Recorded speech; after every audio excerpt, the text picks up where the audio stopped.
Okay, so in this video, we're gonna see if a actually under $200 heat stamp machine from Amazon is worth the money for your leather working. Okay, so we're gonna start out with the digital readout. So there's a switch on the back, just switch it on. Your top number is going to be the current temperature of the hot plate. Your bottom number is going to be the temperature that you set it at.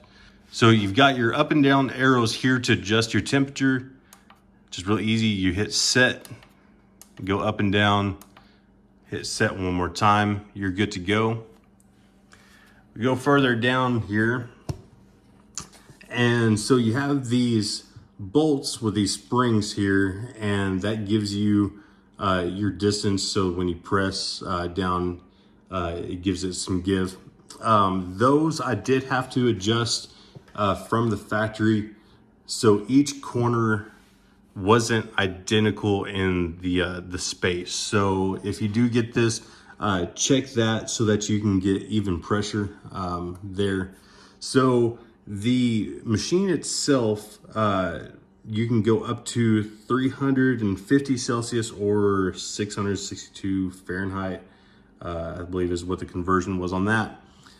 And then going further down here to the actual base plate, the size, which is 10 by 13 centimeters as far as the usable space. Now you will see here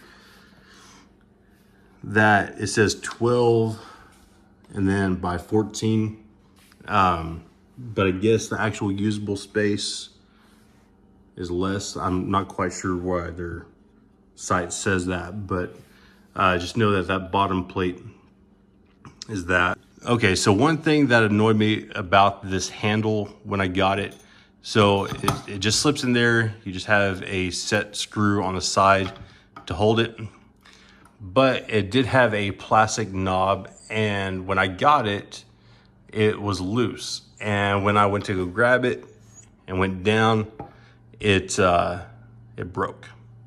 So I think that was really more on me, because if it had been screwed all the way down, I don't think it would have cracked, but maybe it would have. So that's really the only thing so far that I didn't like. Now I'm gonna spin this around, see if I can do this without burning myself. Okay, so on the back side, you're gonna have two set screws here. You can loosen those, and it allows you to raise the bed to the height that you want. So you have plenty of clearance, if you're just using a piece of leather, or if you have a book, something, or a piece of wood, a thicker material or something like that. And then it's hard to tell, but right here, again, I got this on, so I'm trying to be careful. I've got my die mounted to it, and the die I got from Leather Stamp Maker, phenomenal company to work with on that. So those have a threaded insert on the back of the die, which is great because this has a slotted hole that you can run a bolt all the way through.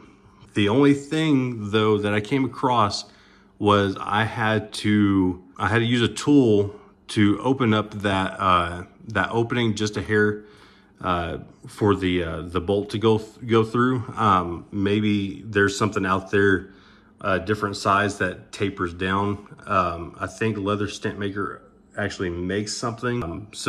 But it was a quick fix. Again, nothing to this machine as far as it being the machine's fault, I guess. Okay, so I've got this set to 130 Celsius. That's what I've kind of found to be the best temperature for what I work with on the leather. So I've got a piece of chrome tan leather, and we're just going to hit that real quick, just for a second or two. You can kind of see there the impression. See if I can get that in focus. go. And then I've also got some veg tan. We'll give that a try.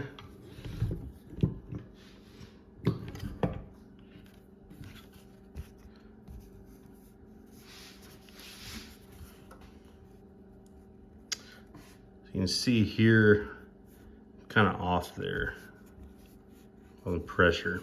Let's try that again.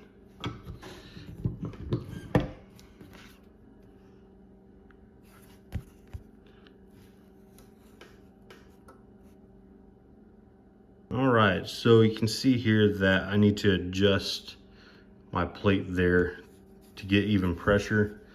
Don't really notice that on the chrome tan. And then I've got some foil.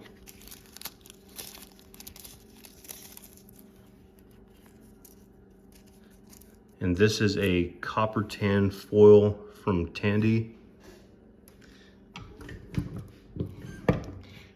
And that stuff only takes just a split second. You just hit it once and then back up.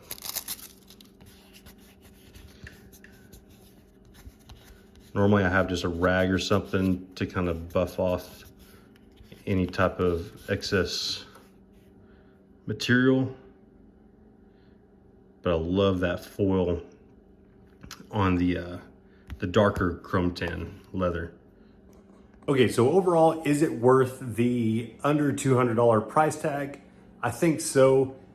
You do have some flaws in there that you have to work on, some adjustments, but for the price, I don't think you can get anything better. Maybe so. Leave a comment below if you have seen something or found something that works better. I'd like to hear about it. But overall, I have to be happy with it. Again, this is just kind of an unboxing. Hopefully a few months down the road, I can do an actual review and really let you know my thoughts and how long it lasts. But until then, guys, I hope you enjoyed this content. Don't forget to hit that like button, and we'll see you on the next video.